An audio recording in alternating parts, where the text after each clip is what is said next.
Hello everyone, I'm PC Salim. Some of you might already know me from my previous videos and some of you might know me from your schools. Today we're talking about a very important subject, when to call 999. As you're aware, many of you are at home at the moment and might find yourself in an emergency situation where you may need help. This is why we've made this video especially for you, so in those circumstances you know what to do. So let's start. What's an emergency? An emergency is something serious or dangerous, like an accident, something that happens unexpectedly, that needs fast attention straight away. So let's give you some examples. If someone collapses at home, if you are out with your parents and you find yourself lost, or if you don't recognise someone that might enter your house, that is an emergency. Let's talk about when to call the emergency services. You call the police if you see a crime being committed, or if you see someone getting hurt and you think they might need help. You call the ambulance if someone is injured or sick and they can't move. You call the fire service if you see or smell a fire.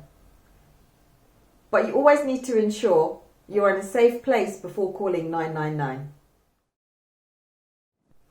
When you call 999, you'll be connected to an operator.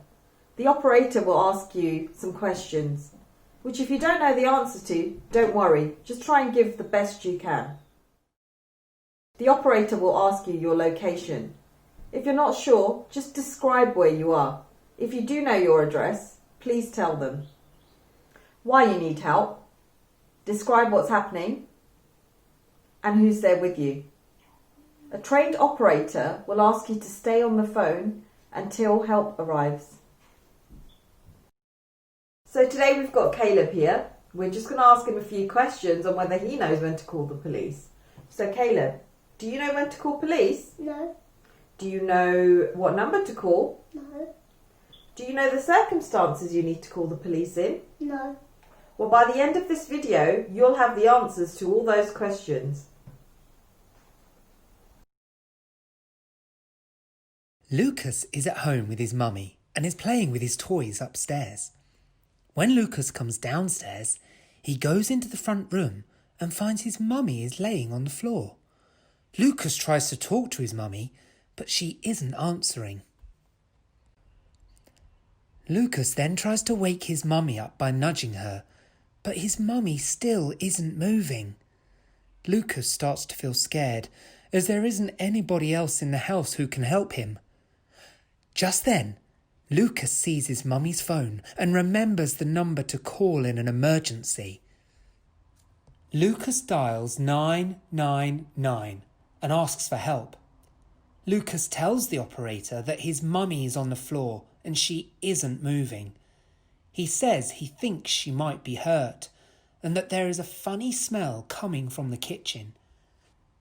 The 999 operator asks Lucas if he is safe and if he can tell her where he lives. She also asks whether there is anyone else in the house who can help him. When Lucas tells her that he and his mummy are the only ones in the house, the operator tells Lucas that she is sending him some help. The operator sends a message to the police, the ambulance service, and the fire brigade to go and help Lucas. When the fire brigade arrives at Lucas's house, they make sure that there is nothing dangerous in the kitchen.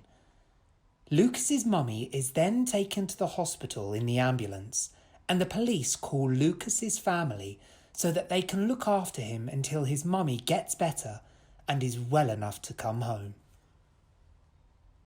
So let's sum up. Caleb, when do you call police? In an emergency. And why do you call police? For help. And what number do you need to call? 999. And what's the main thing you need to learn after this video? My address. Always remember, calling 999 is not a joke or a game. Only call 999 in a real emergency, because you could be stopping someone else from getting help.